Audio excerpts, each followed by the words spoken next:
Om Namo Bhagavate Vasudevaya. Om Namo Bhagavate Vasudevaya. Om Namo Bhagavate Vasudevaya.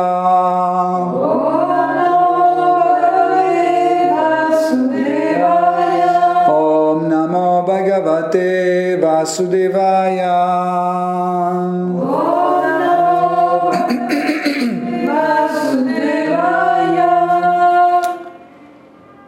Donc, Hare Krishna, chers dévots, nous continuons nos études de Srimad Bhagavatam, 4e chant, 9e chapitre, à partir de verset 6.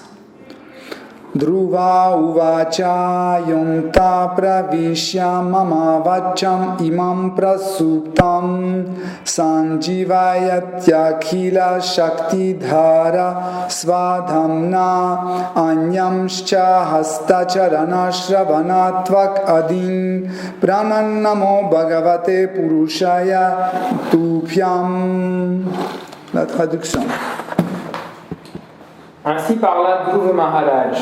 Ô Seigneur, toi qui es tout-puissant, ayant pénétré en moi, tu as ravivé tous mes sens endormis, mes mains, mes jambes, mes oreilles, ma peau, ma force vitale et surtout mon pouvoir d'élocution. Avec respect, je t'offre mon hommage. Ton honneur est porté par sa divine grâce Bhaktivedanta Swami Prabhupada. Dhruva Maharaj put saisir sans aucun mal ce qui avait changé en lui depuis qu'il avait atteint la réalisation spirituelle et vu Dieu en personne devant lui. Il comprit que sa force vitale et ses actes étaient demeurés assoupis. Tant que l'être n'a pas atteint le niveau spirituel, les différentes parties de son corps, sa pensée et les autres fonctions de son organisme sont considérées endormies.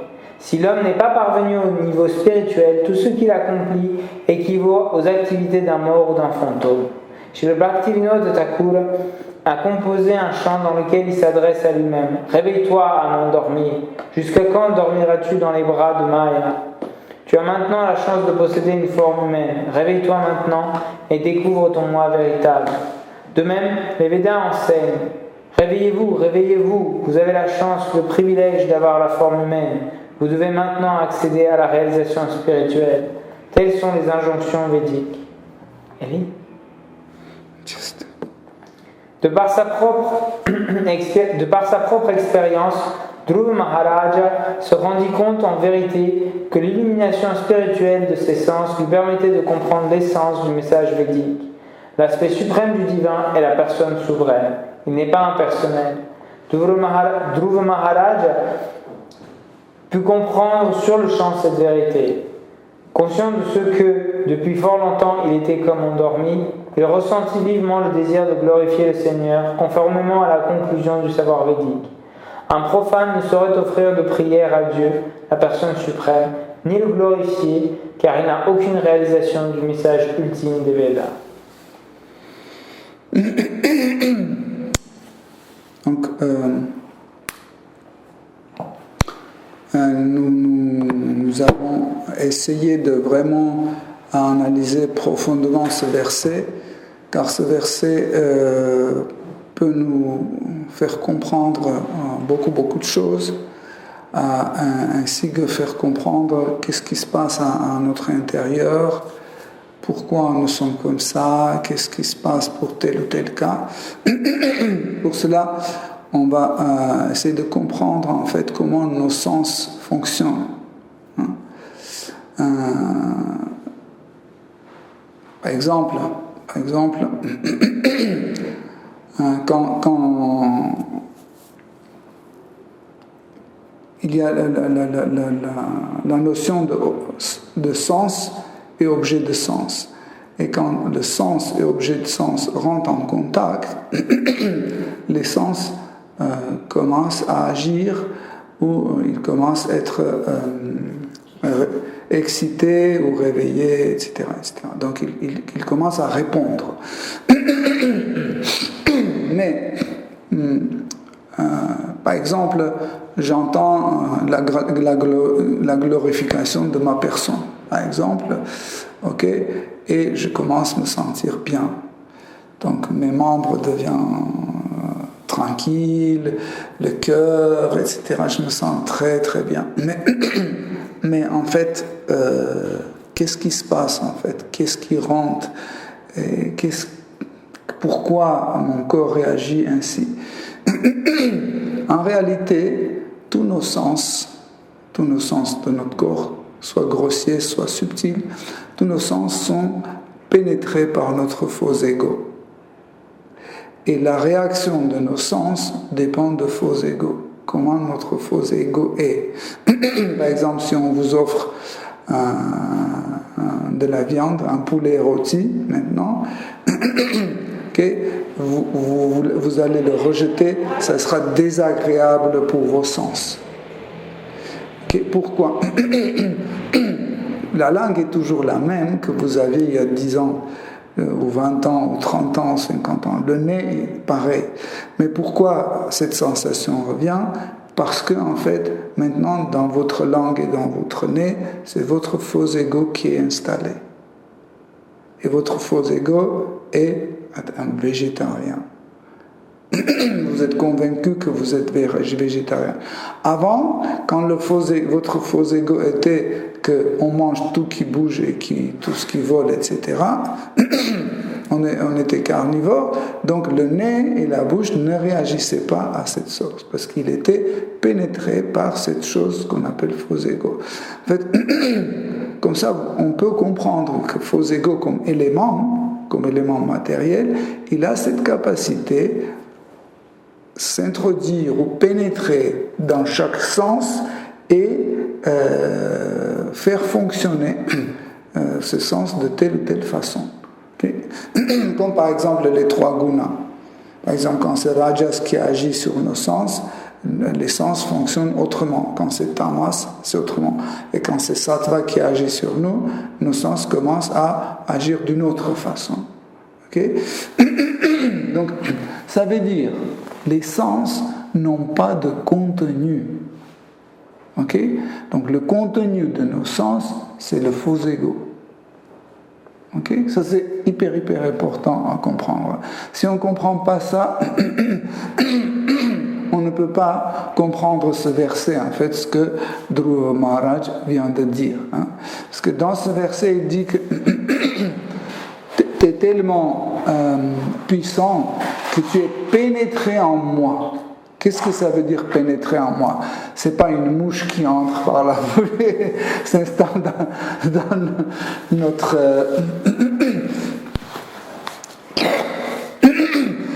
à l'intérieur de nos poumons ou autre. Non. En fait, Krishna comme concept pénètre en nous. Ça dépend comment on le perçoit. C'est cette Krishna pénètre en nous. En fait, la perception des choses, c'est la possibilité de pénétrer ou emmener ou faire rentrer quelque chose à notre intérieur. C'est hyper difficile, mais je pense que vous comprenez. Okay? Par exemple, quand vous percevez quelque chose, par exemple, je regarde et je perçois ça, c'est ma femme. Qu'est-ce que je fais? Je l'ai introduit dans mes sens. Du coup, mon cœur commence à se battre avec un joie, la bouche commence à sourire, mon appareil buccal commence à dire « Oh chérie, oh ma belle », etc. Pourquoi les sens ont commencé à agir? Parce que jusque-là, les sens étaient remplis par autre chose. Dès que je l'ai vu, je l'ai perçu, en fait, cette perception, ce phénomène de perception, c'est de l'introduire, l'objet de sens, dans les sens. Compliqué? Ça va? C'est comme ça, en fait, les sens commencent à agir. Par exemple, un jeune homme voit une belle fille. Il pensait à son travail, à son salaire, etc. Du coup, il voit cette fille, tout de suite, il oublie salaire, etc. son mental commence à dire voilà, va lui dire quelque chose, va la draguer, etc., etc. Même ses génitaux, ils changent leur comportement. Pourquoi?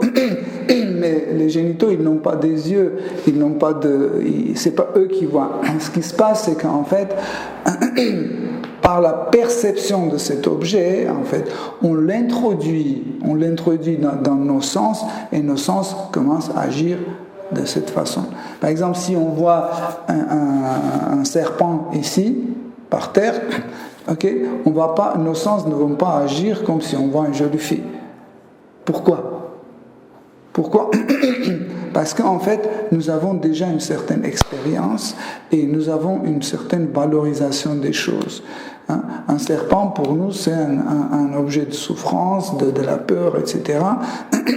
Dès qu'on la voit, on l'a introduit dans nos sens, et nos sens, selon cette compréhension des choses, commencent à agir. Ça veut dire, le faux ego, en fait, c'est en fait un élément important qui est introduit avec tous les objets des sens. Par exemple, quand on mange, on met par exemple, je ne sais pas, on met le sucre dans la bouche. Avec le sucre, on introduit dans notre sens notre faux ego. Par exemple, quelqu'un mange des huîtres, tu vois, mais il dit je suis un noble. Parce que c'est que des nobles qui mangent des huîtres avec du champagne au bord de la mer, etc., etc. Ça veut dire cette huître, il introduit dans ses sens, mais mélangé ou sous la sauce de son faux ego. Okay. Maintenant, juste bien comprendre, faux ego ne vient pas de l'extérieur avec l'huître, il est en nous. En nous, ça oui. Se mélange, parce que mais c'est lui qui décide de quelle façon on introduit, sous quelle valeur on introduit cette huître. Comme un médicament, comme un signe de noblesse. C'est le faux ego qui définit en fait qu'est-ce que c'est. Et quand on dit sens, intellect, mental, tout. C'est pas de... Parce que le plus haut placé dans nos sens matériels, le plus haut placé, c'est le faux ego. Okay? Donc, en fait, quel Krishna on introduit dans nos sens? Parce qu'en fait, Krishna, on introduit aussi dans nos sens. Mais pour introduire Krishna dans nos sens, on doit réaliser qui est Krishna. Par exemple, si je pense que vérité absolue est impersonnelle, si la vérité absolue est un vieil homme, le Père qui est aux cieux, qui punit et qui récompense les gens et qui est vieux et chaque année il va vieillir encore plus et encore plus. Donc ma perception de Dieu sera comme ça. C'est ce Dieu que je vais introduire dans mes sens et mes sens vont agir ainsi selon ma perception de Dieu. Il suffit que je change la perception de Dieu dans mon ego. Donc tout de suite, en fait, c'est un autre Dieu, un autre type de Dieu, entre guillemets, sera introduit dans mes sens, okay, et mes sens vont agir autrement. Par exemple, quand Mère Yashoda voit Krishna, ses sens commencent à agir très fort. Les mains commencent à être agitées, ses seins se remplissent de lait et ça commence à couler, son sali devient tout mouillé du lait, et les larmes qui commencent à couler des yeux, etc. Pourquoi? Parce qu'elle voit Krishna pas comme Seigneur suprême, elle voit Krishna comme son fils. Voyez? Et les sentiments maternels envers la vérité absolue en fait, introduit ce type de Krishna, selon sa perception, introduit dans ses sens. Voilà pourquoi ces sens agissent de cette façon. Donc, quand est-ce que Krishna se montre? Quand est-ce qu'il se montre? Parce que voir Krishna est impossible. C'est Krishna doit se montrer. Okay? C'est pour ça que par plusieurs reprises, Srila Prabhupada explique que Krishna ouvre sa personne à son dévot. C'est pas que nous pouvons voir Krishna, c'est Krishna nous se montre. Hein? Il se montre à nous. Il se montre à nous. Il se montre à nous. Parce que nous, on ne peut pas le voir. Donc il doit se montrer à nous. Il dit voilà, je suis comme ça, tac, tac, tac. Mais quelle forme il nous montre? La forme que nous voudrions voir. Okay? Mais déjà, tout en premier, on doit avoir rati. On doit avoir une attirance vers lui, une attraction vers lui. Quand nous avons cette attraction vers Krishna, donc Krishna commence à se montrer. Donc je pouvais vous dire encore plus, mais j'ai peur que vous allez vous perdre parce que en fait, hein? On va pas se perdre. Ok. Donc en fait, cette attraction vers Krishna, en fait, s'appelle Sthai Bhava, vous savez. Sthai, ça veut dire constant et qui est toujours présent. Même quand on atteint le niveau de rasa, prema bhakti, en fait, ce bhava, Sthai Bhava, il reste toujours, et c'est lui qui, en fait, contrôle et qui, en fait, devient la forme de prema. Okay? Et selon cette attirance, en fait, que nous avons, cette attirance commence à être précis. On est attiré par Krishna comme, par exemple, comme parent ou comme ami, etc. Donc en fait, ça, en fait, réveille en nous un autre type de bhava. En fait, les bhavas, ils agissent de cette façon.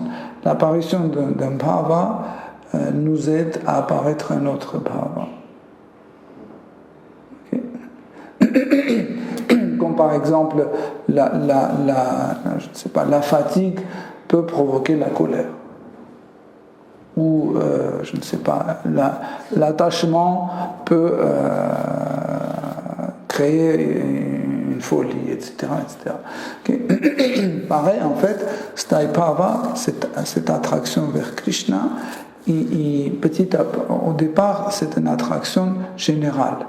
Tout plaît en Krishna. Les lilas de Vrindavan, les lilas de Ayodhya, Vaikuntha, Dvaraka, etc. Et au fur et à mesure, les autres ratis, en fait, les autres attractions vers Krishna, petit à petit, ils commencent à devenir faibles ou s'éteindre.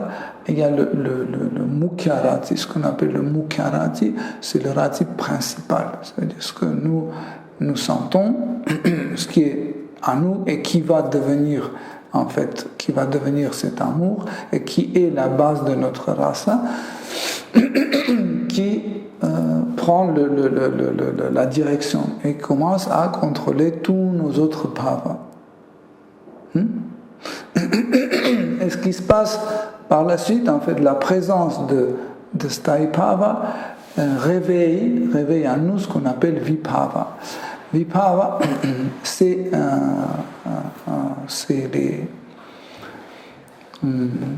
les sentiments difficiles à comprendre. Qu'est-ce que c'est comme sentiment? Parce que des fois on dit mais c'est quoi comme sentiment? Est-ce que c'est un sentiment? Quand par exemple en fait il y a Alambana et Uddipana. En fait, Alambana et Uddipana, c'est deux types de vibhava. Donc, Alambana, c'est quand Krishna est notre objet d'amour et nous, ceux qui l'aimons. Donc, c'est Vishaya Ashraya, on a parlé millions de fois de ça. Et en fait, vous pouvez dire, mais l'objet d'amour, c'est quoi comme sentiment? C'est justement que je le vois Krishna comme mon fils, par exemple. Quelle est la différence entre Sthayi Bhava et Vibhava? C'est que quand je vois Krishna, ou quand j'entends Krishna, tout de suite j'ai ce sentiment de ce bhava, en fait, ce bhava que Krishna est mon fils. Okay? Ça c'est Vibhava. C'est Krishna est mon fils, okay? Mon objet d'amour. Mais quelle est la différence entre Sthayi Bhava ou Rati et Vibhava? C'est que Sthayi Bhava ou Rati, c'est une attraction vers Krishna. Ça veut dire, je suis attiré par Krishna. Krishna m'attire comme un aimant que ça. Ouais? Je suis attiré par Krishna et je ne peux pas faire autre chose ou autrement. Mais juste, si j'ai un Sthayi Bhava de parents, et tu as dit quand j'ai une Vibhava, c'est aussi je sens que c'est mon fils. Et dans ce cas-là, la différence, c'est qu'en fait, Krishna est l'objet d'amour et dans Sthayi Bhava, c'est l'objet d'attirance. comment? Un exemple? C'est difficile, c'est pour ça que je dis, c'est en fait Vibhava comme sentiment, c'est difficile à expliquer. Pourquoi? Parce qu'en fait, Krishna est l'objet d'amour. Ça, c'est la cause de rasa. Pourquoi? Non, Vibhava. Vibhava, c'est la cause, en fait, c'est à cause de ça, de ce sentiment-là, je suis sa mère, parce que Krishna est comme ça. Ça, c'est l'attirance. Oui, c'est la cause. C'est parce qu'il est comme ça, Krishna, parce que Krishna est comme ça, je le sens mon fils, comme mon fils. Tandis que dans Sthayi Bhava, c'est l'attraction vers Krishna. C'est qui me pousse toujours à aller vers Krishna. Je commence à le chercher, etc. etc. C'est une petite nuance. C'est une petite nuance. Donc, et en fait, ce Vibhava, en fait, qui est introduit dans nos sens. Pourquoi j'ai commencé à parler de tout ça, c'est pas pour vous embêter, mais pour que vous compreniez qu'en fait, ce Vibhava qu'on introduit dans nos sens, ça veut dire mes mains, mes jambes, mes yeux, mes oreilles, tous mes sens, mon mental, mon intellect, en fait, il est rempli par Vibhava. Par exemple, prenons Mary Yashoda, tous ses sens sont remplis de cette idée que Krishna est son fils. Donc, vous comprenez? Et tout ce que je vois, en fait, lié à ça. C'est Vibhava, en fait. Par exemple, deuxième type de Vibhava, c'est Uddipana. C'est les qualités de notre bien-aimé. Dans notre cas, c'est des qualités de Krishna. Par exemple, les amis de Krishna, c'est des qualités de Krishna. La couleur de sa peau, sa flûte, les vaches, la forêt, la plume de paon, le yaourt, etc. Tout ça, c'est des Uddipana. En fait, ça, c'est les causes secondaires de rasa, de manifestation de rasa. Et les yeux, c'est Uddipana. Les cheveux de Krishna. Oui. Mais chaque rasa a ses Uddipana. Ils ne sont pas les mêmes. Par exemple, la flûte, pour quelqu'un qui est avec Krishna dans la relation comme maître et serviteur, la flûte n'est pas une Uddipana. Ça ne leur attire pas. Mais par exemple, le trône de Krishna, ses ordres, c'est très attirant pour eux. Sa richesse ou sa puissance. Okay. Mais pour pour ceux qui sont par exemple dans Dasya Rasa, c'est pas attirant. Ou par exemple l'humour de Krishna, les blagues de Krishna, pour eux c'est pas attirant, c'est le contraire. Ils laissent passer à côté, ils ne veulent pas entendre parce que ils disent comment je vais rire avec mon Seigneur à côté. Non, c'est impossible, etc. Donc c'est pas de même. Donc c'est pour ça qu'en fait tous ces vibhavas sont introduits dans nos sens. Ok, donc ils commencent à remplir nos sens et nos sens fonctionnent. Le sens d'un dévot réalisé, le sens d'un pur dévot est rempli en fait par la présence des deux types de vibhava. Krishna, qui est Krishna en fait, c'est le Fils, etc., qui est Krishna, qui est mon objet d'amour, avec ses uddipana. Ok. Tandis que quand on parle de Staipava ne rentre pas dans nos sens, mais elle dirige nos sens. Par exemple, il y a un Uddipana qui arrive qui n'est pas compatible avec mon humeur, il le chasse. Il ne laisse pas pénétrer dans mes sens, parce qu'il va gâcher en fait tout. Comme par exemple quand Arjuna il contemplait la forme universelle, quand il contemplait la forme universelle, petit à petit, ses uddipana ont commencé à pénétrer dans ses sens. Okay? Et il a senti qu'en fait, il y a quelque chose qui ne va pas avec son rasa.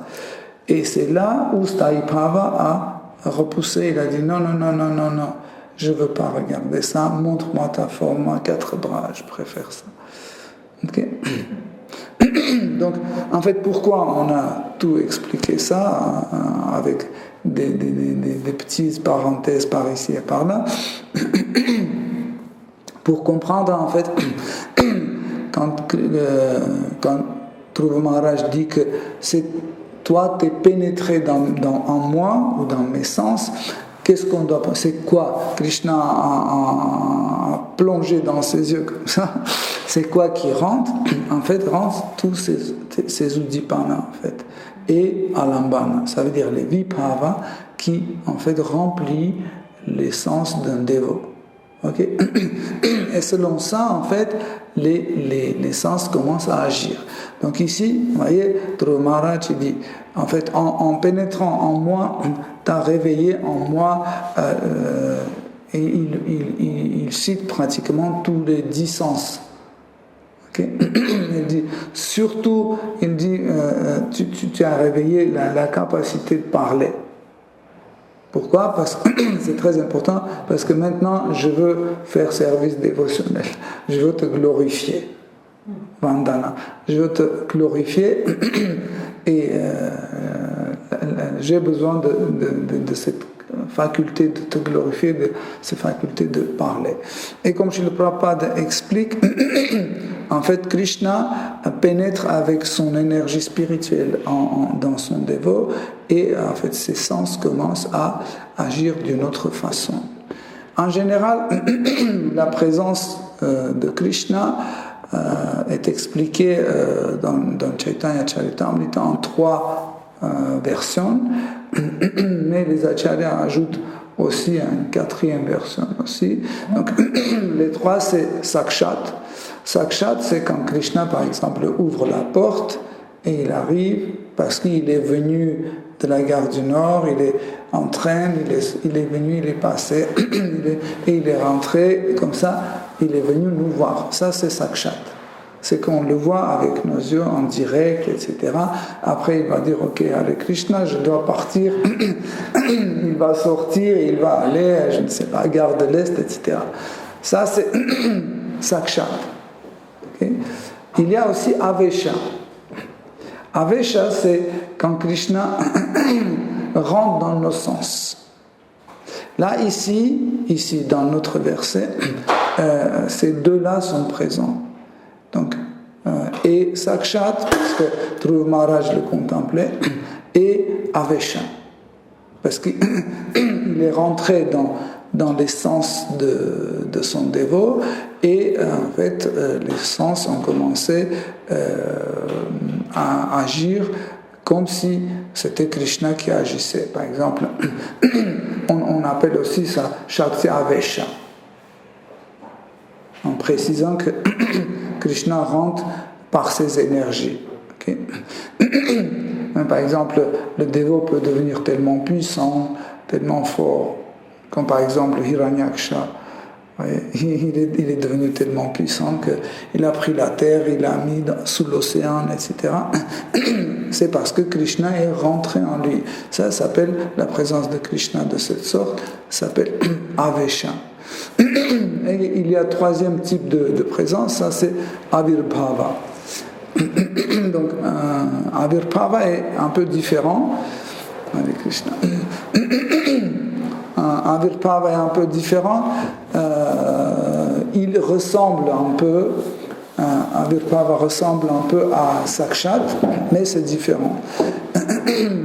Quelle est l'apparition de Krishna? C'est quand Krishna, d'un seul coup, il est ailleurs, mais il apparaît devant son dévot, comme ça. Il ne vient pas, il apparaît comme ça. Ça s'appelle l'apparition, et ce type d'apparition s'appelle Avirbhava. Okay? Par exemple, Mère Yashoda souvent avait cette présence de Sri Chaitanya Mahaprabhu appelée Avirbhava. Qu'est-ce que j'ai dit? Ouais, c'est la même. Pardon. Mère Sachi, en fait, souvent, elle voyait pas apparaître Sri Chaitanya Mahaprabhu qui mangeait ses offrandes. Okay? Ça, ce type d'apparition s'appelle Avirbhava. Donc, vous voyez la différence entre Sakshat et Avirbhava. Okay? Donc, ça ressemble un peu, parce que dans deux cas, le dévot contemple Krishna devant lui, mais dans le premier cas, c'est Krishna qui vient, donc c'est celui-là qui était là-bas, mais qui a quitté cette place, qui est venu ici. Donc ça, c'est Sakshat. Et Avirbhava, quand il est là-bas, il reste là-bas, mais il peut apparaître ici. Comme dans le cas de Mère Sachi, quand Krishna était, Sri Chaitanya Mahaprabhu était Jagannath Puri, mais simultanément, il apparaissait en Bengale, à Navadvip, il apparaissait. Okay. Donc nous avons vu ces trois types de présence de Krishna. Il y a encore une autre, quand le dévot contemple Krishna dans son mental et son intellect. Ce type d'apparition s'appelle Spurti. Spurti. Donc ici, si on compare Spurti avec Avesha, vous voyez la différence, que dans le cas d'Avesha, nos sens sont remplis par la puissance de Krishna, ses diverses énergies, etc. Tandis que dans le cas de Spurti, on contemple juste Krishna dans entre guillemets, dans notre tête. Okay? Voilà.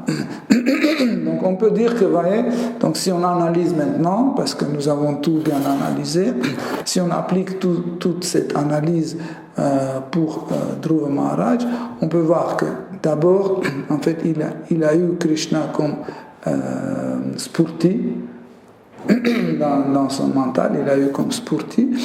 Par la suite, quand il a ouvert les yeux, on peut dire que c'était ou Sakshat ou Avirbhava, parce qu'en fait Maitreya Muni ne décrit pas est-ce que Krishna est apparu comme ça brusquement devant ou est-ce qu'il est venu sur Garuda, etc. Mais je crois que c'était sur Garuda il est venu, ok. Je pense qu'il est venu sur Garuda. Attends. Pour être sûr. Oui, oui, il est venu sur le dos de Garuda, donc on peut dire que c'est Sakshat. Donc c'est l'apparition de Sakshat parce que Krishna est venu. Il n'est pas apparu devant lui, mais il est venu. Okay? Donc, et après ça, quand il a eu la version en fait Sakshat, il y avait la version de Avesha. Donc Krishna est pénétré dans tous ses sens, et comme ça, Dhruva Maharaj a eu la faculté de parler et glorifier Seigneur. Comme Srila Prabhupada explique dans cette Agno Reporté que l'homme mondain ne peut pas glorifier Seigneur. Même s'il copie en fait, ou il apprend par cœur les glorifications du Seigneur suprême, la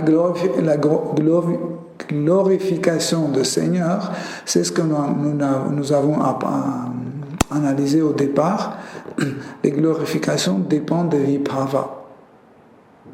Okay? Parce que les glorifications même rentrent dans la catégorie de Anubhava. Ça veut dire la manifestation externe de l'amour. Okay? Donc, Anu veut dire ce qui vient après les Bhava. Anubhava. Okay? Donc, après quel Bhava? Après Vibhava. Okay? Et en fait, le contenu de nos glorifications et de nos losanges, le contenu, c'est les Vibhava. Okay? Par exemple, Mère Yashoda ne va pas glorifier son fils comme Seigneur suprême, etc., etc. Pourquoi? Parce que le Vibhava, dans ses sens, dans son mental, dans son intellect, c'est pas Seigneur suprême Narayana, c'est Krishna, son fils. Okay? Et sa glorification sera une autre type. Ça ne sera pas comme ça. Mais ici, selon la glorification, quand on voit quel type de glorification il a manifesté, Dhruva Maharaj, nous pouvons comprendre en fait son rasa. Et on voit qu'en fait, Dhruva Maharaj est dans son Brahma Priti Rasa. Ok? Donc, on ne peut pas dire que... Parce que, par exemple, les amis ne vont pas glorifier Krishna comme Seigneur suprême. Pourquoi? Parce que un sentiment le plus fort, en fait, qui forme, en fait, cette relation comme ami avec Krishna, c'est pranaya. C'est quand tu sens égal. Et quand tu sens égal, tu ne vas pas glorifier ton copain plus grand, plus fort ou Seigneur suprême. Parce qu'ici, le Seigneur suprême, il ne peut pas être ton ami. Parce que l'amitié, en fait, a une condition que nous devons être sur une plateforme, on doit être égaux. Tel ou tel. Par exemple, il y a des gens qui sont très très riches et il y a des gens très très pauvres. Okay? Et sur cette plateforme de richesse, ils ne peuvent pas faire l'amitié. Mais tous les deux vont dans le club d'échecs et là, ils sont égaux. Parce que sur la plateforme d'échecs, en fait, ils sont égaux, donc ils peuvent faire l'amitié. Mais moi, par exemple, je ne peux pas faire amitié avec un grossmeister qui joue l'échec, je ne sais pas comment. Moi, je suis un néophyte, je ne peux pas faire l'amitié. Au moins, je dois avoir un peu de plus de performance, etc., pour qu'au moins, il devienne sourite, un dévot bienveillant. Pas un dévot, un ami bienveillant, tu vois, au moins. Okay? Donc, selon les glorifications, nous pouvons comprendre en fait la relation avec Krishna. Donc, c'est pour ça que nous avons dès le départ expliqué qu'en fait, comment, par quel moyen Krishna en fait pénètre dans nos sens, en fait, et nous avons compris qu'en effet, les sens d'un dévot, un pur dévot, sont remplis par les vibhavas. Deux types de vibhava, d'alambana et udipana. Donc, en effet, par exemple, prenons l'exemple de Madhavendra Puri. Quand Madhavendra Puri regardait le ciel, il voyait les nuages foncés d'orage, il tombait par terre,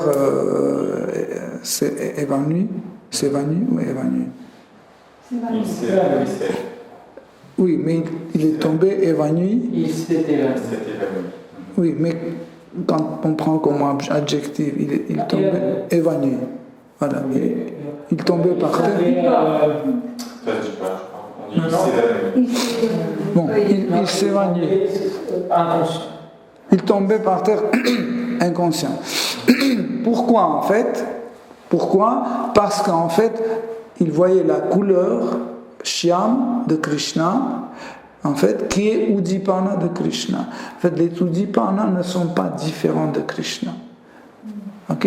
Et c'était la même chose que voir Krishna. Ok? C'est pour ça qu'en fait, ses sens agissaient. Donc, tomber par terre sans conscience, c'est pralaya. Donc, c'est pralaya sattvika anubhava. Ok? Mais comme nous avons dit, anubhava, c'est les bhava qui suivent, qui vient après bhava. Quel bhava? Vibhava. Et vibhava, c'est quoi? Alambana et Udipana. Donc, dans ce cas-là, il a en fait cette Udipana, en fait, cette couleur, l'a frappé et forte émotion qu'il a revécue. Voilà, des anupava, sattvika anupava, dans ce cas-là, pralaya a apparu, il est tombé par terre inconscient. Ok? Donc, j'ai essayé aujourd'hui un peu vous montrer le schéma, comment ça fonctionne. Je sais que c'est très compliqué, il faut réécouter, reméditer pour comprendre. Mais de toute façon, c'est un tattva qu'on ne peut pas comprendre comme ça. Bhava tattva, c'est très compliqué. On doit y revenir millions de fois, et chaque fois on comprend encore plus, et encore plus, et encore plus, et encore plus. Okay. Mais en tout cas, ce qui était le plus important d'aujourd'hui, ce que je reviens encore une fois, pour qu'on comprenne qu'en fait, que le contenu des sens, c'est le faux ego. Ok? Et en fait, chaque fois quand il y a un objet de sens qui rentre, il ne peut pas rentrer pénétrer en nous sans que le faux ego ne soit pas accompagné avec ça. Le faux ego accompagne toujours. Et la perception ou le savourement, je ne sais pas comment on peut dire, savouration, savourement. Quand on savoure quelque chose, en fait, on savoure selon notre faux ego. Ok? Parce que là, quand tu dis objet de sens, chaque fois c'est ça aussi. Objet de sens, parfois on dit aux objets, on dit par exemple le gâteau c'est un objet de sens, mais quand on définit philosophiquement, objet de sens c'est le goût, c'est l'odeur. Objet de sens, beaucoup de choses, comme on a dit, par exemple, Vishaya, c'est objet de sens. Vishaya Anubhava, c'est objet de sens.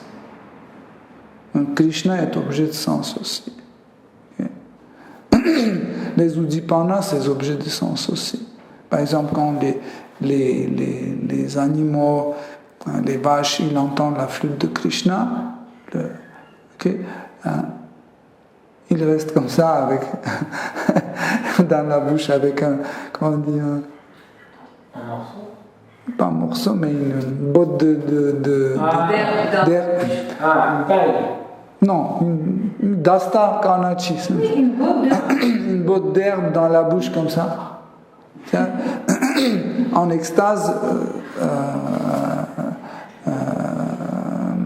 Pourquoi Stamba, extase stamba. C'est parce que, en fait, cette flûte n'est pas différente de Krishna. Okay? Pour mieux comprendre, en fait, Krishna, c'est pas juste Krishna. Tu vois? En fait, Krishna, c'est Vibhava, qui est en fait de deux parties, de Alambana et Uddipana. Ces deux, en fait, sont perçus comme Krishna. Parce que vous ne pouvez pas séparer. Par exemple, Mary Yashoda, c'est aussi un Uddipana. Balaram, c'est un Uddipana. Ça dépend pour qui. Ça dépend pour qui. Par exemple, Yamuna, c'est Uddipana aussi, vous comprenez? Mais c'est Krishna, en fait. Parce que sans tout ça, Krishna n'existe pas. Okay? En fait, comme Vishaya, en fait, comme Vishaya, c'est la personne. J'essaie de détailler maximum pour qu'on comprenne. Parce que Vishaya, comme objet d'amour, c'est la personne. Mon fils. Ok? Je ne parle pas de ses yeux, de nez, des cheveux, etc. Tout ça, c'est Uddipana. Mais la personne que j'adore, mon fils, c'est Vishaya. Ok?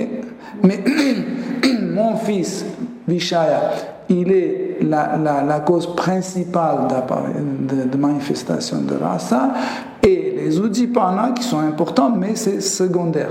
Parce que j'aime mon fils, même si sa couleur de peau n'est pas noire, c'est gris ou rouge, c'est important, mais c'est secondaire. Mais je vais l'aimer. Même si ses cheveux ne sont pas longs, courts, je vais l'aimer. Okay? Je vais l'aimer, et en fait, les Uddipana vont changer. Les cheveux seront courts, mais je serai attiré. Pourquoi? Parce que c'est les cheveux de mon fils. Ok? C'est ça, en fait. La beauté, en fait, quand on parle de beauté, d'attirance, etc., dépend de Vishaya. Et dépend de Staipava, de cette attirance, de cette attraction. Plus l'attraction est forte, en fait, cette attraction, en fait, donne une forte importance à Vishaya, à notre objet d'amour, et ce sentiment, en fait, ce vibhava, en fait, rend beau, beau, bien, extraordinaire, etc., tous les Uddipana. En fait, vous voyez un peu, même un petit peu dans le monde matériel. Pareil. Quand on voit quelqu'un, toutes les, je sais pas, pareil. Son stylo, ses lunettes, son verre, tout devient cher pour nous. C'est pareil parce qu'en fait, le monde matériel, c'est un reflet du monde spirituel. Ok, donc, en gros, en fait, on a essayé de un peu analyser comment ça arrive, ok, et en fait, pour qu'on puisse vraiment bénéficier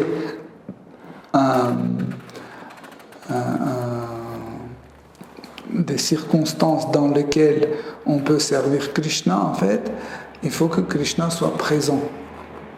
Okay? Donc on a cité plusieurs types de présence de Krishna, en fait, et sous telle ou telle forme, Krishna est présent. Je ne sais pas si vous voulez encore un verset ou question et réponse. Parce que je sais que c'est lourd un peu.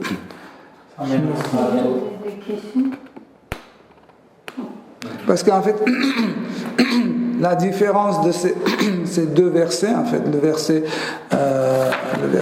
6 et 7, c'est qu'après, il parle des qualités de Krishna, comment il est, etc., etc. Comment il apparaît sous telle ou telle forme. C'est un peu suite de ça, mais ici c'était vraiment important pour qu'on un peu installe dans la tête ou dans le cœur comment en fait les bhavas fonctionnent. Moi j'ai une question, on reste sur les questions. Oui. Je ne me souviens plus dans le schéma où est Vishaya.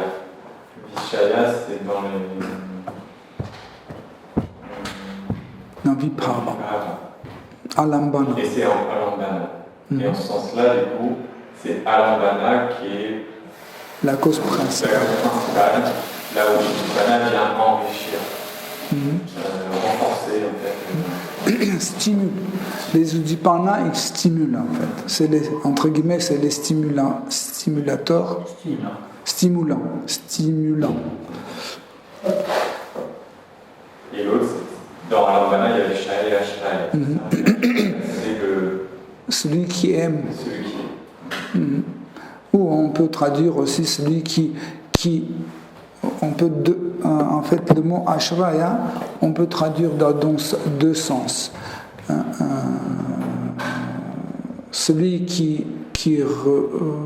prend le refuge et qui cherche le refuge ou qui cherche réfugié.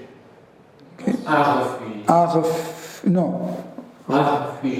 Réfugier quelqu'un chez lui. Qui cherche à réfugier. Ouais, ok. Donc, et c'est comme l'eau et le verre. Ok, l'eau c'est Vishaya et le verre c'est Ashraya. Okay? Et ça change. Pour Krishna, son dévot c'est Vishaya et Krishna devient Ashraya. Et en fait, c'est important de comprendre parce que c'est pas dans un sens. Hein. Donc, quand on regarde l'amour de Dhruva Maharaj pour Narayana, okay, Narayana est Vishaya et Dhruva c'est Ashraya. Mais si on analyse l'amour de Narayana vers Dhruva, donc Dhruva devient Vishaya et Narayana devient Ashraya. Okay? Mais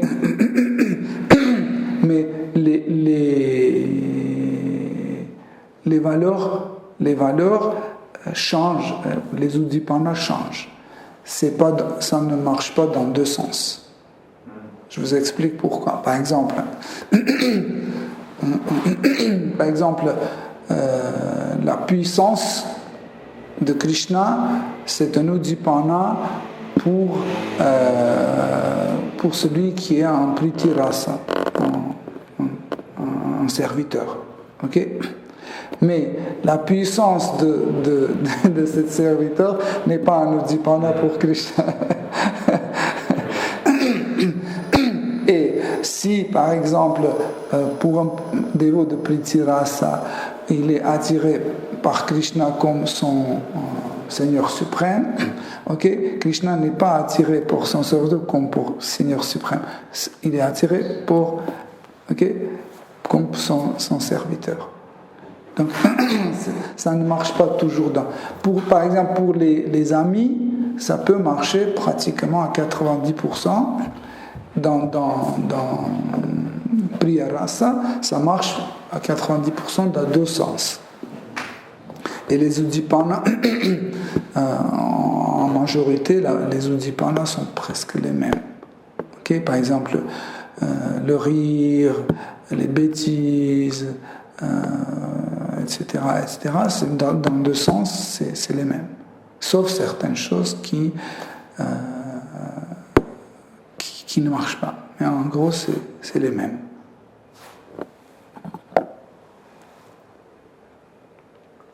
Mais cette réciprocité-là dans les udipana, elle ne peut intervenir qu'à partir de Prithvi Rasa, par exemple sur le rasa neutre. Est-ce que c'est juste de dire que Krishna ne peut pas avoir d'udipana peut pas avoir un udipana dans son dévot? Si. Aussi.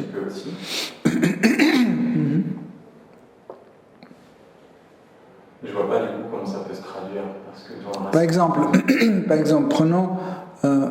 prenons un dévot dans Shantarasa. Okay? Pour lui, par exemple, les udipana de Krishna, en fait, c'est par exemple Sat Chit Ananda. Quand il sait que Krishna est éternel, quand Krishna est plein de connaissances, plein de félicité, ça c'est pour lui c'est très attirant. Ou ce fait que Krishna peut se manifester sous la forme de Brahman impersonnel, Paramatma.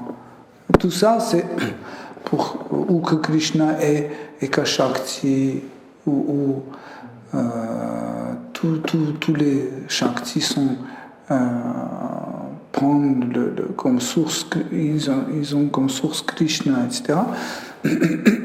Tout ça, c'est des Uddipana pour Shantarasa. Il voit aussi la beauté, la richesse. Oui. Oui, mais en fait, la beauté, en fait, c'est moins. Et en fait, c'est pas la même beauté que chez, par exemple, les Brajabasi ou chez Dvarakabasi. C'est pas les mêmes. Plus dans le style, c'est une le plus beau. Oui, suprême. C'est en fait la beauté pour eux, c'est la suprématie de leurs objets. Et en fait, pour eux, en fait, Krishna n'est pas l'objet d'amour pour l'instant. En fait, c'est l'objet de leur attraction, forte attraction, émerveillement, forte attraction. On l'appelle rasa quand même, parce qu'en fait, rati, c'est la pousse de prema. Dans le sens, quand même, il pense à lui.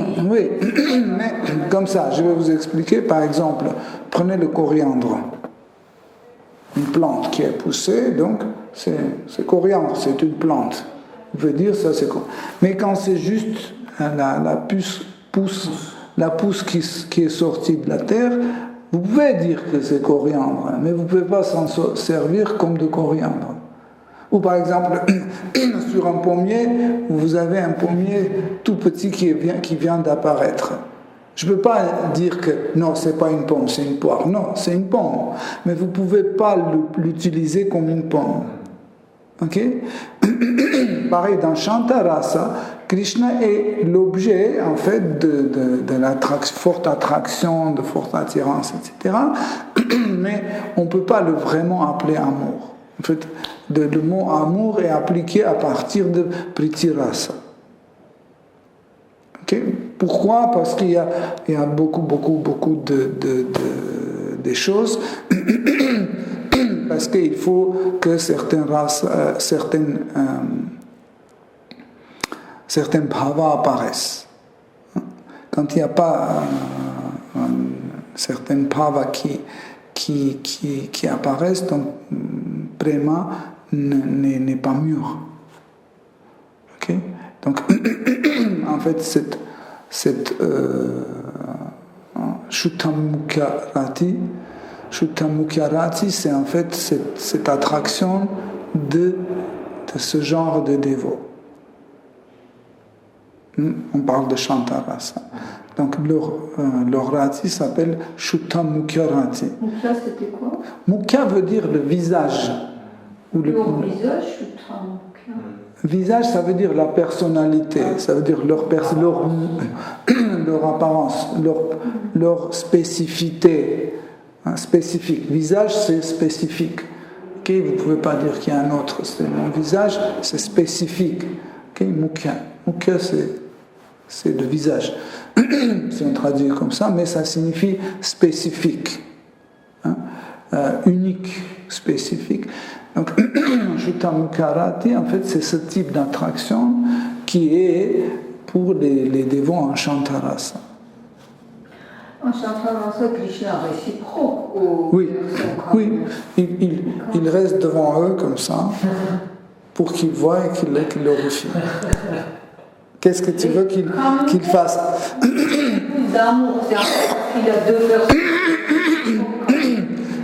Justement, le problème, c'est qu'on ne peut pas vraiment dire l'amour, parce que dans l'amour, il y a certaines bhavas qui doivent être... C'est pas encore mûr. Oui, c'est ça. C'est pas encore. C'est pour ça qu'on dit que, en fait, c'est un début d'amour. C'est un débutant, entre guillemets, mais ce débutant, c'est pas un débutant, c'est un débutant professionnel. Parce qu'être débutant, pour eux, c'est professionnalisme. Bon, si je peux, j'ai dit de cette façon pour que ça soit compréhensible. Donc, parce que dans Shantarasa, il y a ceux qui en fait qui manifestent Shantarasa temporairement parce qu'ils continuent à, entre guillemets, mûrir. Donc après, ils vont passer à Pritirasa, Priyarasa, etc. Okay? Mais il y a les Siddhi, version Siddhi, qui sont éternellement chantants. Dans leur cas, en fait, ce rati reste toujours rati, mais un rati devient un rati plus fort, un rati encore plus fort, un rati encore plus concentré, encore plus. C'est pour ça qu'on les appelle quand même Shanta Bhakta. On dit Shanta Bhakti Rasa. Ok? Pourquoi? Parce que, comme on a dit, c'est une petite pomme qu'on ne peut pas consommer comme pomme, mais c'est une pomme. Okay? Donc, c'est pour ça qu'en fait, Rati, en fait, ne se perd pas. Rati reste même quand on est dans Mathurya Rasa, etc. Rati reste. Pourquoi? Parce que c'est Rati qui contrôle, en fait. Ce Sthai Bhava qui contrôle. Ce Sthai Bhava, c'est Rati. Okay? Comme on dit, le carburant, c'est pétrole. Ok, pareil, Sthai Bhava, c'est Rati, c'est l'attraction. Ok, et ça reste comme attraction, reste jusqu'au éternellement reste. C'est pour ça qu'il s'appelle Sthai. Sthai veut dire constant. Stable. Ok, qui reste constant tout le temps. Et même quand ne pensez pas que chez Nanda Maharaj, Sthai Bhava est fini non, ça reste, mais parce qu'il y a tous 4 types de bhava qui marchent ensemble comme un rasa. Parce qu'en fait, rasa, c'est quand ces 4 types de bhava marchent ensemble.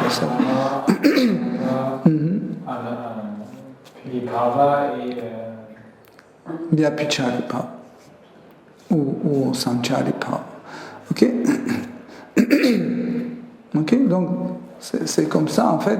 Je sais que c'est difficile à comprendre, mais comment Krishna réciproque, mais Krishna réciproque selon leur. Par exemple, prenons un épisode chez Maharaj Prithu. Hein? Quand ils sont venus, les 4 Kumars, qu'est-ce qu'ils ont fait? Déjà, ils ne touchaient pas avec les pieds le sol. Ils sont comme ça. J'aimerais bien voir. Donc ça veut dire que tu es bien naturel. Ok? Et ils ont commencé à donner les instructions à Maharaj Prithu. De quoi il parlait?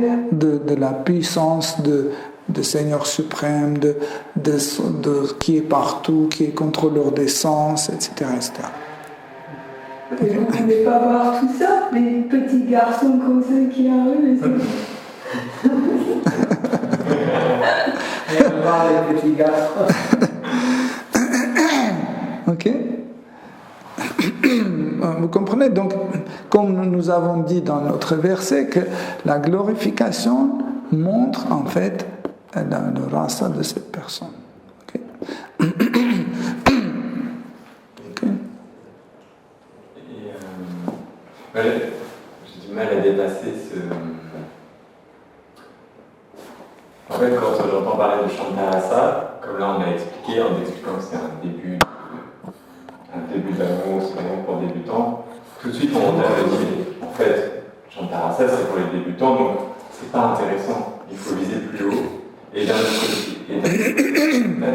côté, tactiquement, les autres sont plus hauts, mais dans le rasa de la personne, si elle atteint ce rasa-là, elle est pleinement satisfaite. Mais j'arrive pas à comprendre en particulier pour Shantarasa, comment c'est possible? Parce qu'on hiérarchise et c'est... Non,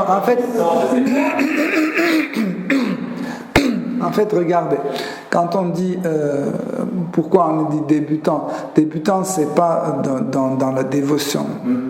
Vous comprenez? C'est juste, on a dit pour comprendre. On utilisait ce mot juste pour dire. Mais comme j'ai dit, ils sont des pros de débutantisme. Mais ils ne sont pas débutants parce que c'est des pros, mais en fait, comme nous avons dit dès le départ, c'est Sthai Bhava qui contrôle le développement des autres bhavas et la manifestation des autres bhavas. Leur Sthai Bhava, appelé Shuddha Mukhya Rati, ne laisse pas apparaître en eux, par exemple, ce genre de vibhava comme que Krishna, leur serviteur, leur maître. Et eux, ils sont serviteurs. Ils ne laissent pas. Même quand ils glorifient, ils disent que Krishna est Seigneur suprême, il est le maître de tout le monde, il contrôle tout, etc. Ils disent ça, mais ça leur ne concerne pas. Vous comprenez? Pourquoi? Sthai Bhava ne laisse pas que dans leur cœur apparaissent ce genre de sentiments. C'est pour les autres. Ils savent qu'ils les contrôlent, mais ils ne sentent pas que Krishna est le maître et eux sont les serviteurs. Ok? Parce que en fait, c'est Mukharati, ils ne laissent pas. Tu vois, comme par exemple, quand les amis de Krishna, okay? Quand les amis de Krishna, je parle des amis de Vraj, où Priya Rasa est sans mélange de Aishvarya. Okay?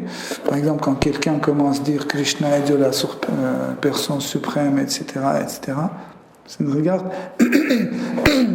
où ils ignorent cette personne, où ils pensent qu'il veut attribuer à leur ami les qualités de Dieu. Parce qu'il est le mentor et il dit le mentor ne peut pas être le Dieu la personne. Vous comprenez? En fait, dans leur sens, c'est que si quelqu'un dit oh Krishna, tu es Dieu la personne suprême, etc., les amis de Vraj, ils pensent que ils aiment aussi Krishna, et parce qu'ils aiment tellement qu'ils veulent attribuer les qualités de Dieu à Krishna. Mais Krishna ne peut pas être Dieu parce qu'il est notre ami. Okay? C'est le sentiment d'égalité. Voilà. Comprenez? C'est ça la nuance. Mais aussi, si quelqu'un qui est vraiment dans le Shantarasa, c'est lui qui présente ses sentiments, je pense qu'on aura l'impression que c'est le meilleur rasa parmi tous. Et tu n'auras pas le même ça dépend de... S'il est pleinement dedans, il va glorifier son rasa, il va présenter... Si par exemple, imagine qu'on reçoit aujourd'hui 4 Kumar. Bien sûr que c'est les purs dévots de Krishna. On sera honoré par leur présence, etc. On va les servir avec grand plaisir, etc. Écouter attentivement, etc. Mais à partir d'un moment, si Sthai Bhava est réveillé chez nous, chez quelqu'un entre nous, ce Sthai Bhava va dire bon, c'est bon, tu as plein de choses à la maison à faire, va. C'est Sthai Bhava qui ne va pas te laisser écouter plus, même si c'est très intéressant, etc. Pourquoi? Parce qu'en fait, plus tu écoutes, plus il y a d'autres bhavas qui n'est pas compatible avec ton Sthai Bhava. Okay? Il va commencer à se former dans ton intellect. Okay? Et le goût sera pas compatible. Comme par exemple, quand je te dis, voilà, on va faire la salade, et tu commences je dis, les concombres, tu aimes les concombres, ok? Tu dis, ah oui. Et après, on va mettre des tomates. Ah oui. Coriandre frais. Ah oui. Après, on va mettre du pétrole dessus. Okay? En fait, ce bhava gâche tout. Ok? Donc il ne doit pas apparaître pour gâcher le reste. C'est pourquoi Krishna ne fait pas de divertissement à Goloka Vrindavan comme ici, par exemple, tuer les démons, etc. Pourquoi il ne fait pas là-bas? Parce qu'on va avoir certaines bhavas qui ne sont pas compatibles avec l'humeur de monde spirituel. Ok? C'est pour ça que, par exemple, dans le monde spirituel, chaque jour, il y a Krishna Katha. Krishna Katha matinal, Krishna Katha du soir. Et on raconte toutes ces histoires. Que Krishna a tué tes démons, etc. Là-bas, pas ici.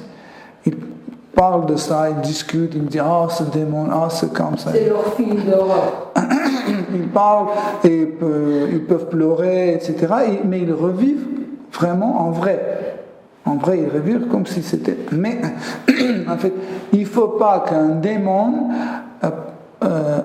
soit autonome là-bas. Vous comprenez? Parce qu'il va apparaître pas au bon moment, pas au bon endroit, et en fait, ils n'ont rien à voir là-bas parce que ça gâche leur humeur. En fait, ils ne sont pas compatibles. Mais ils sont compatibles selon les lilas, les divertissements qui sont racontés, savourés et puis fermés. Ok? Donc, ce type de présence, voilà pourquoi Krishna en fait fait ce genre de divertissement ici. Comme par exemple tuer les démons, Kali Yuga, 3 gunas, etc. Ça se fait là, parce que là, si on amène tout ça là-bas, comment par exemple, tu te plains quand je travaille à la maison, tu dis oui, mais c'est une maison, c'est pas un lieu de travail, etc. Tu penses que c'est pas compatible. Mais pour mon rasa, c'est compatible.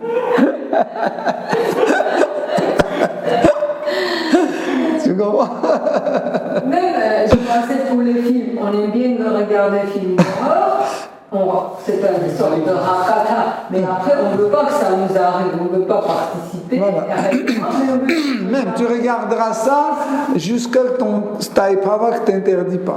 À partir du moment où ton Staipava dit bon, stop, ça va, on essaie.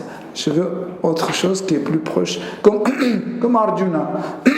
Il a regardé la forme universelle et après Staipava dit stop. Pourquoi? Parce qu'il a commencé à avoir des bhavas, des autres rasas qui ne sont pas compatibles. C'est pour ça qu'il a dit non, je ne veux plus. C'est pas parce qu'il a regardé, il a vu des choses dégoûtantes dedans. Il a ah ouais. Ok?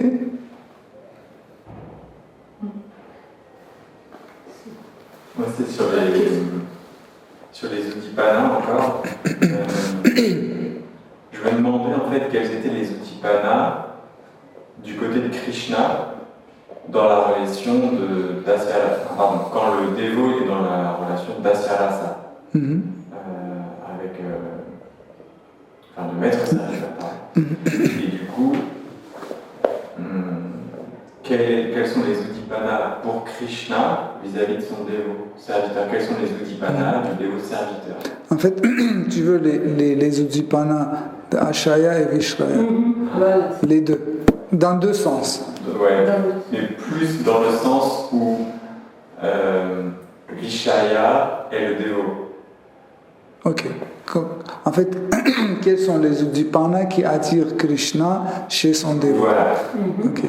Donc, tout en premier, c'est sa dévotion. À quel point son serviteur est dévoué. Ça, c'est le plus important. Ok. Amour, son amour.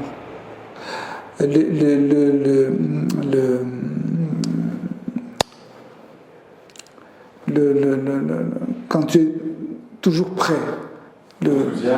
L'enthousiasme est d'être toujours prêt. Voilà. Quand tu es disponibilité, tu vois, fidélité, tu vois, fidélité que même s'il y a un autre Seigneur qui va apparaître, tu vas dire non, ça c'est mon Seigneur. Hein? Par exemple, prenons comme exemple Hanuman. C'est quoi quel est le l'Udipana chez Hanuman pour Sri Ramachandra? C'est sa fidélité. Il peut voir millions d'autres seigneurs comme Vishnu, Narayana, etc., mais il dit Jai Shri Ram. Jai Shri Ram, c'est tout. Oui, même quand il était avec Seigneur Chaitanya, Murari Gupta. Pour lui, il trouvait que Seigneur Chaitanya, il est impeccable, il est meilleur. Peut-être il est même meilleur que Sri Ramachandra, peut-être. Mais il a dit, ma tête est vendue à Sri Ramachandra. Et il l'aimait. Ça, par exemple, cette dévotion, cette fidélité, etc., dans Dasarasa, en fait, pour Krishna, c'est un Udipana très fort. Et les deux Udipanas, par exemple, que tu citais au début, l'amour et la dévotion de Déo, c'est des... C'est pour tous les autres. En fait, il y a des Udipanas qui sont pareils pour tout le monde. Il y en a qui sont pareils pour tout le monde, mais il y en a qui ne sont pas pareils. Par exemple, je vais vous dire, vous allez rire, mais par exemple, il y a des Udipana dans Priya Rasa, comme par exemple faire des trucs de ce genre-là. C'est bizarre, mais ça, dans Priya Rasa, c'est très cool. C'est très attirant pour les amis. Tu vois? Ou par exemple, il y a un Udipana, imiter les demi-dieux. Ou imiter le roi, par exemple, imiter comme ça, imiter, je ne sais pas. Faire le mime pas forcément mime, tu peux parler en imiter en parlant Indra, par exemple, tu vois. Voilà. Sans voir ta confiance, ce genre de trucs, par exemple, ils aiment beaucoup. Ou par exemple, imiter les vaches, les tigres, tu vas faire. Mais par exemple, pour les serviteurs, ce n'est pas une Udipana. Pour Shringara Rasa non plus. Ça, c'est des Udipanas complètement différents. Est-ce que, quand on parle des Udipanas, par exemple, on dit flûte, toti de Krishna, plume peut être un Udipana, est-ce que les habits de son dévot peuvent être Udipana? Est-ce qu'il peut être attiré par les habits ou par des... Bien sûr. Bien sûr. Oui. Par exemple... Même par exemple, c'est assez compliqué parce que aussi, sachez que chaque Udipana, c'est une personne. Non. En même temps, c'est une personne. Par exemple, je ne sais pas, boucle d'oreille d'une gopi, c'est une personne. Et cette personne est Udipana tout seul. Ok? Mais chez cette personne qui est un dévot de Krishna, ont aussi des autres Udipana. Par exemple, le boucle d'oreille de Vishaka, par exemple. Boucle d'oreille de Vishaka, c'est un Udipana pour Krishna. Ok? Mais en même temps, la boucle d'oreille, c'est un Vishaya qui a des Udipana aussi, bien sûr, qui a en même temps des Udipana. Il est objet d'amour pour Krishna. Si c'est une personne, oui. Mais qui à son tour a des Udipana. Et chaque Udipana, comme par exemple la brillance. La brillance, c'est aussi quelqu'un. Mais c'est infini comme ça.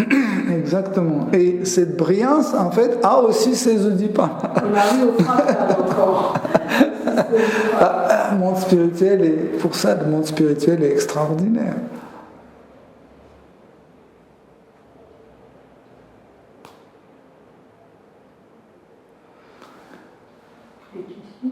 Ok. Bon, si vous avez plus de questions, Hare Krishna. Merci beaucoup pour votre attention. Shri Srimad Bhagavatam ki jai, Srila Prabhupada ki jai. Toute gloire de vos assemblées. Hare Krishna.